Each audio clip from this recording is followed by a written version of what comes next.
చాలా ఆనందంగా ఉంది. ఎందుకంటే నేను క్రికెట్ ఫ్యాన్ని. ఇందాక నుంచి 4వ వికెట్ పోయింది, 5వ వికెట్ పోయింది.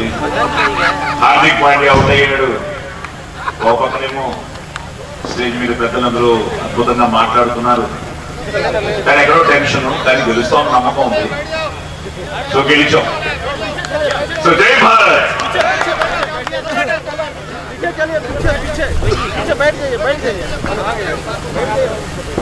ఎంత ఆనందంగా ఉందంటే ఒక పక్కనేమో పవనుడు, అటు పక్కనేమో శ్రీనివాసుడు, మధ్యలో పురంధరదాస్ గారు కూడా వచ్చారు. మన మురళీ, అలాగే మా రుద్రమూర్తి గారు. సో ఇలా ఇక్కడికి రావడం, మీ అందరినీ కలుసుకోవడం చాలా ఆనందంగా ఉంది. మీ అందరికీ తెలుసు నాన్నగారిది విజయనగరం, ఆ కళ్ళేపల్లి అగ్రహారం, అలాగే అమ్మగారిది బాగేపల్లి కర్ణాటక బార్డర్లో అన్నమాట. మేమంతా మద్రాసులో పుట్టాము. సో మా బంధువులు చాలా మంది అక్కడక్కడ ఉన్నారు. కానీ ఇందాక నేను ఇక్కడికి వచ్చిన తర్వాత మీరు చూపించిన ప్రేమాభిమానాల్లో నా షర్ట్ కూడా చిరిగిపోయింది. ఆ చిరిగిపోయిన షర్ట్ మార్చుకోవాలనుకుంటూ ఉండగా మా బంధువులు కనిపించడం, ఇక్కడే ఉన్నారు. గుడిపెట్టి రామప్రసాద్ గారు, మీరు నిలబడాలి, ఒకసారి నిలబడండి. ఎస్. సో ఇప్పుడే వాళ్ళకు కూడా, పెద్దవాళ్ళు కూడా చెప్తూ ఉన్నాను అనమాట, ఇలా వాళ్ళు కలిశారు, వాళ్ళ ఇంటికి వెళ్ళాను అని. నిజంగా ఇలా నేనేదో రాయపూర్కి ఏదో కొత్తగా వచ్చినట్టు లేదు, మన ఇంటికి, మీ ఇంటికి, మనందరింటికి వచ్చినట్టు నేను ఫీల్ అవుతున్నాను. ఎందుకంటే ఒక కళాకారుడిగా పుట్టడం నా అదృష్టం. జననీ జన్మభూమిశ్చ స్వర్గాదపి గరీయసి, ఏ తల్లి నిన్ను కన్నదో ఆ తల్లినే కన్న జన్మభూమి గొప్పదిగా. ఇది మన జన్మభూమి, పుణ్యభూమి, కర్మభూమి, వేద భూమి, రామ జన్మభూమి. జై శ్రీరామ్.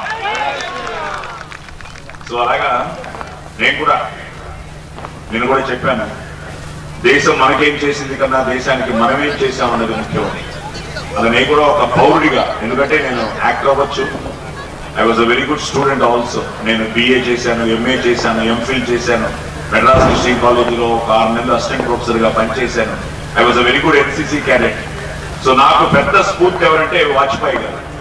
ఆ వాజ్పేయి గారి స్ఫూర్తితో అద్వానీ గారు, ఆయన సమక్షంలో, వెంకయ్య నాయుడు గారి సమక్షంలో నేను బీజేపీ 2004లో జాయిన్ అవ్వడం జరిగింది.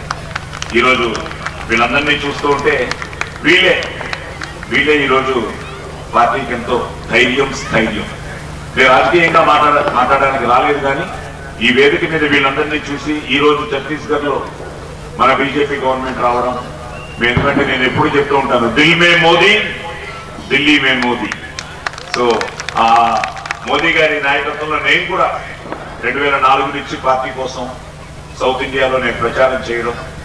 నెక్స్ట్ టైం తప్పకుండా ఈ వేదిక ముఖంగా నేను చెప్తున్నాను, శ్రీనివాస్ గారు వీళ్ళందరికీ, పవన్ గారికి, ఇక్కడ ఎలక్షన్ కూడా వచ్చి నేను క్యాంపెయిన్ చేస్తాను.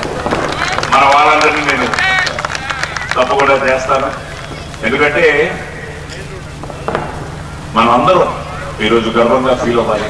ఈరోజు తెలియని ఒక దేశభక్తి, కాశ్మీర్ నుంచి కన్యాకుమారి వరకు ఈరోజు ఆ దేశభక్తి ఉప్పొంగుతోంది.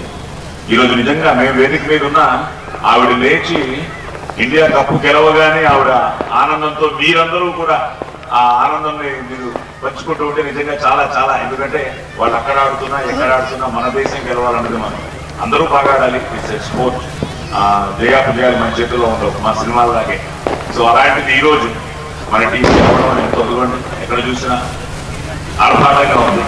సో అలాంటి ఈ వేదిక మీద ముఖ్యంగా నేను థ్యాంక్స్ చెప్పాల్సింది మన ఛత్తీస్గఢ్ తెలుగు మహాసంఘానికి. ఎందుకంటే ప్రతి ఒక్కరు ఈరోజు, ఎందుకంటే ఒక చిన్న ఫంక్షన్ చేయడం ఎంత కష్టమో నాకు తెలుసు. అలాంటిది వీళ్ళు 2 రోజులు ఎంతో, ఇది మన పండగ, మన ఇంట్లో పండగ. ఉంటాయి చిన్న చిన్న విషయాల్లో లోపాలు ఉంటాయి, కొన్ని విషయాల్లో తప్పులు జరుగుంటాయి. వాటన్నిటినీ మన పండగలాగా, మన ఇంట్లో ఒక ఫంక్షన్ లాగా మనం అందరం వాటిని ఈరోజు సర్దుకుని ఈరోజు అద్భుతమైన వేదిక జరగడం, నిన్న పెద్దవాళ్ళు రావడం, ఈరోజు ఈ పెద్దవాళ్ళు రావడం నిజంగా చాలా చాలా చాలా ఆనందంగా ఉంది.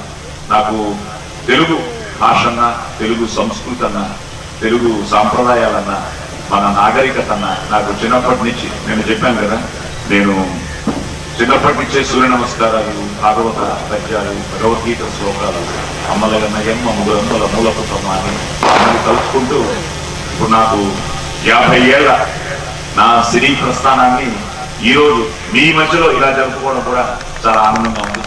ఎందుకంటే ఇప్పుడే మోతీలాల్ గారు కూడా చెప్తున్నాను, 1975 నేను 1972లో వివిధ బల పరామత శాఖ శిఖాతరువర విరాజితంబు రాజిత తలుస్కంద సభాసుత మకుట మకుట మకుట మకుట అంటూ నేను మైసభతో మొదలయ్యి ఆ వివిధ పర డైలాగుతో అవరా ఈ రచన చమత్కృతేమియో గాని ప్రకృతి సౌందర్యం అలసత్కరించుచు గురు సార్వభౌముడనైన నా మానసములు సైతం అన్న డైలాగ్తో నా నట ప్రస్థానం మొదలయ్యి నేను ఎన్టీ రామారావు గారితో నా మొదటి డబ్బింగ్ సినిమా చెప్పి, అలాగే ఇందాక శ్రీనివాస్ గారు చెప్పినట్టు నేను దేవుడు చేసిన పెళ్లితో మొదలైన మళ్ళీ 85లో ఛాలెంజ్ అనే సినిమాతో చిరంజీవి గారి మెగాస్టార్ అన్నయ్య ఆయన సినిమాతో మొదలయ్యి ఇప్పుడు కంటిన్యూస్ గా ఈ మధ్య ఆయన చెప్పినట్టు ఎన్నో మంచి హిట్లు, కమిటీ కుర్రాళ్ళు అవ్వచ్చు, సరిపోదా శనివారం అవ్వచ్చు, లక్కీ భాస్కర్ అవ్వచ్చు, అలాగే మొన్న రిలీజ్ అయిన సంక్రాంతికి వస్తున్నాం అవ్వచ్చు, ఇప్పుడు ఇంకా చాలా మంచి సినిమాలు రాబోతున్నాయి తొందరలో. ఈ వీక్ లో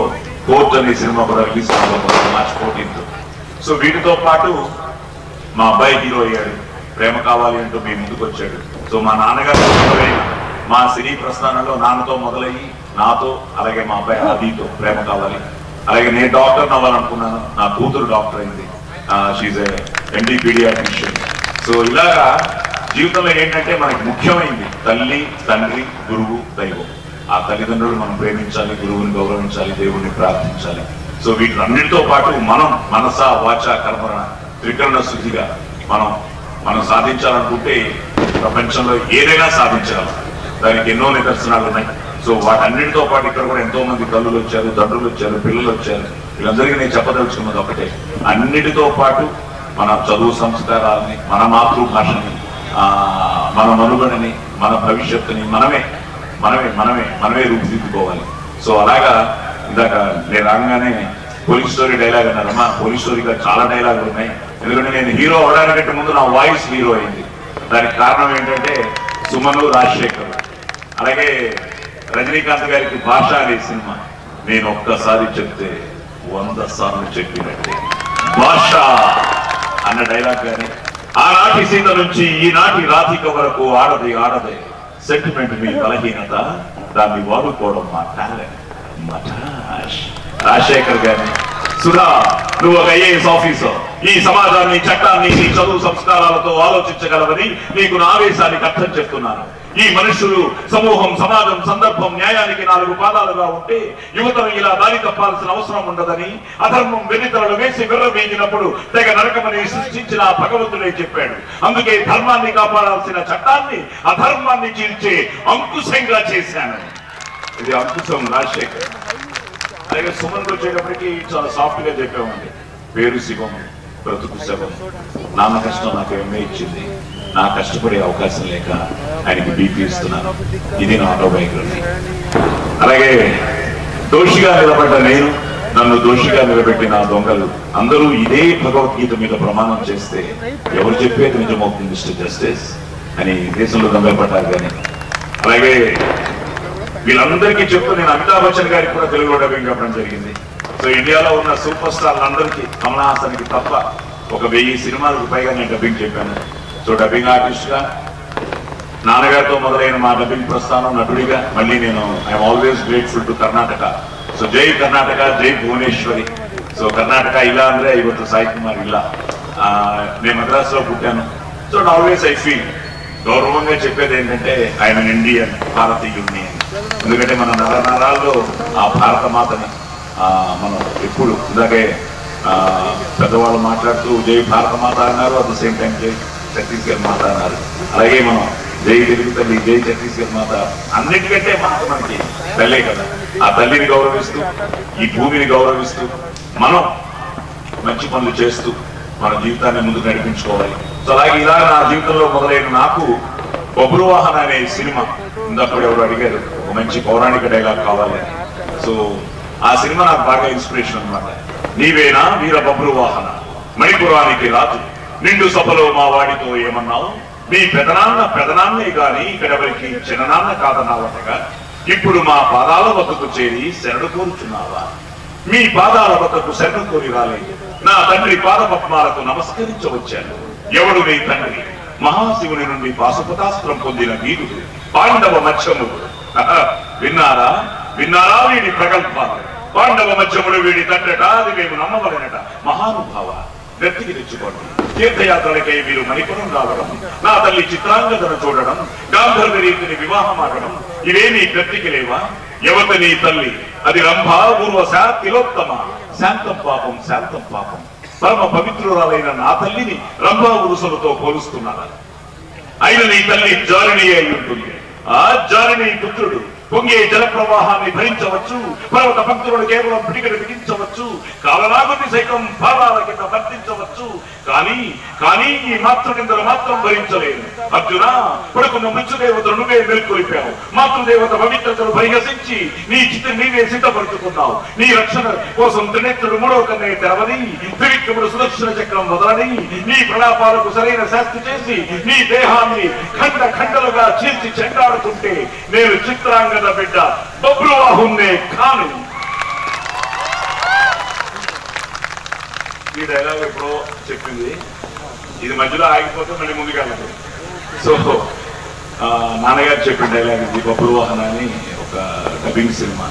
ఇవన్నీ ఏంటంటే మన భాష, ఇది మన భాష ప్రాముఖ్యత, ఆ ఒత్తులు కానీ మనం ఇవ్వాల్సిన స్ట్రెస్లు కానీ మాడ్యులేషన్ కానీ, అలాంటి తెలుగు భాషని ఈరోజు కాపాడుకుంటూ, నాకు ముఖ్యంగా ఇక్కడే ఉన్నారు పివి ప్రసాద్ గారు, అలాగే సుందరరావు గారు, ఏంటంటే రాష్ట్రేతర తెలుగు సమాఖ్య ఎన్నో అద్భుతమైన కార్యక్రమాలు చేస్తూ నేను వాళ్ళకి రాయబారిగా ఉండి, సాంస్కృతిక రాయబారిగా ఉండి, ఎక్కడ జరిగిన ప్రపంచంలో తెలుగు కోసం పాటుపడుతున్న, అహర్నిశలు శ్రమిస్తున్న ఈ అన్ని ఆర్గనైజేషన్స్ కి నేను వెళ్ళడం, పార్టిసిపేట్ చేయడం. అలా ఛత్తీస్గఢ్ తెలుగు మహాసంఘం నాకు చెప్పగానే నేను తప్పకుండా వస్తాను, నేను పార్టిసిపేట్ చేస్తానని రావడం, ఈరోజు మీ అందరితో పాటు మా వాళ్ళని కూడా అందరినీ కలవడం చాలా చాలా ఆనందంగా ఉంది. నిజంగా నేను మళ్ళీ తప్పకుండా వస్తాను. ఈసారి ఫ్యామిలీతో వస్తాను, పిల్లల్ని తీసుకొస్తాను, మిమ్మల్ని అందరినీ కలుస్తాను. సో తొందరలో ఉగాది కూడా రాబోతుంది. సో మీ అందరికీ ఉగాది శుభాకాంక్షలతో ఆ భగవంతుడు ఆయుర ఆరోగ్య అష్టైశ్వర్యాలు మీ అందరికీ బాగా మనస్ఫూర్తిగా కోరుకుంటూ, జై భారత్, జై హింద్.